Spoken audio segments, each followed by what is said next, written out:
ஓம் பிரபன்ன பாரிஜாதாய தோத்ரவேத்ரைகபாணயே ஞானமுத்ராய கிருஷ்ணாய கீதாமிருததுஹே நமஹ. த்ரிபிர்குணமயைர்பாவைः ஏபிः சர்வமிதம் ஜகத் மோஹிதம் நாபிஜானாதி மாமேப்யः பரமவ்யயம். Bhagavan Shri Krishna continues to teach Arjuna Jnana Vijnana Yoga, and Shri Bhagavan said, Apara Prakriti and Para Prakriti together is the cause of this universe. Apara Prakriti appears as the 5 elements, that is, the 5 subtle elements and the 5 gross elements, all the names and forms and all its functions and effects, and Para Prakriti gives life to and supports this Apara Prakriti.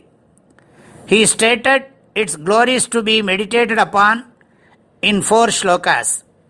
Shri Krishna then said, everything that is sattvic, rajasic or tamasic has originated from me by the union of Para Prakriti and Apara Prakriti. All these things reside in me, but I am not in them. This is a very subtle fact. Snake is superimposed on a rope, and so the snake is dependent upon the rope. But the rope is not snake. Jewelry is dependent upon gold, but gold is not jewelry. Similarly, we need to understand that this diverse world functions depending upon Ishvara. Only the non-dual Ishvara exists, and this ever-changing, impermanent, diverse forms of this universe are mere superimpositions. This is the teaching of the scriptures. This is Vijnana. In the shloka, Bhagavan is explaining this in further detail. Yebhihi tribhihi gunamayihi bhavaihi idam sarvam jagat mohitam sat yebhyaha param avyayam mam na abhijanati. It looks long, but I will explain it. Yebhihi tribhihi gunamayihi bhavaihi. This Apara Prakriti has 3 gunas, sattva, rajas, tamas. This is experienced by us. Bhagavan talks about this in detail in the 14th chapter. Sattva guna is an expression of composure, peace, knowledge and clarity. These all have to be inferred. Rajoguna finds expression as restlessness, tension, palpitations, enthusiasm to do activities, etc. When we find ourselves having all these qualities, we understand that Rajoguna is predominant in us at that time. When there is continuing laziness, carelessness, etc., we understand the predominance of Tamoguna. We need to win over these by our efforts. We need to win over Tamoguna by Rajoguna, Rajoguna by Sattva-guna, and from Sattva-guna we need to obtain Jnana. Shri Bhagavan says, Idam sarvam jagat.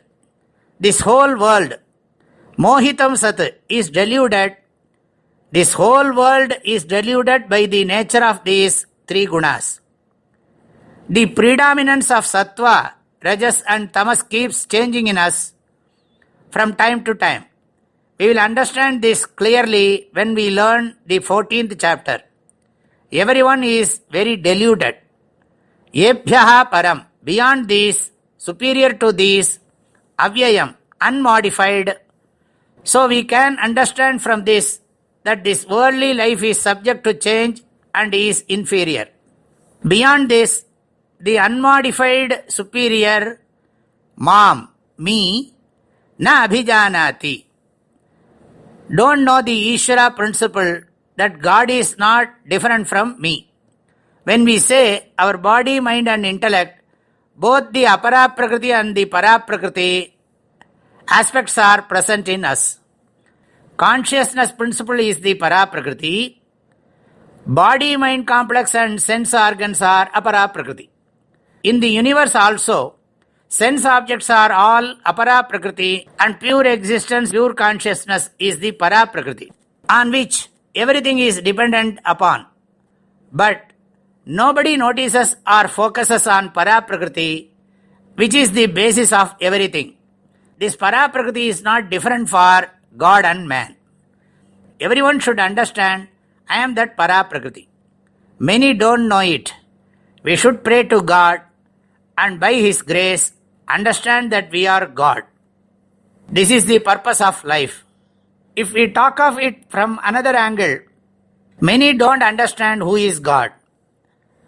Depending upon God, who is in the form of happiness, we should experience happiness and then understand that we are also a form of happiness.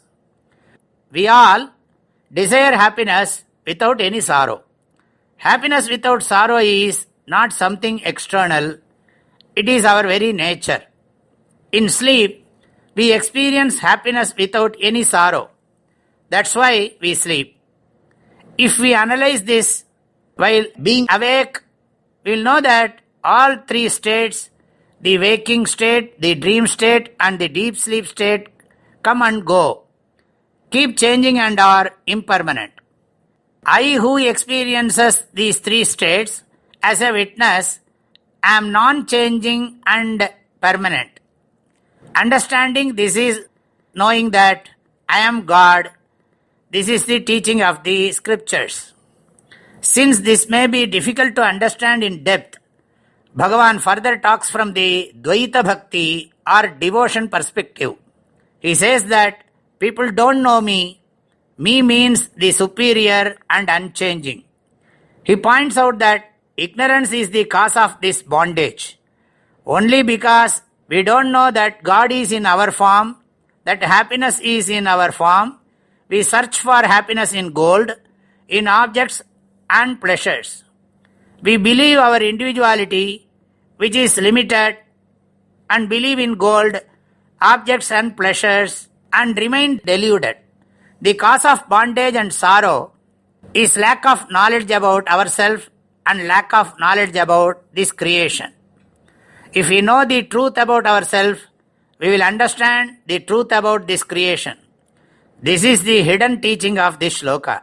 Let us study this shloka repeatedly. Tribhir gunamayair bhavaihi yebhis sarvamidam jagat mohitam nabhijanati mamebhyah paramavyayam.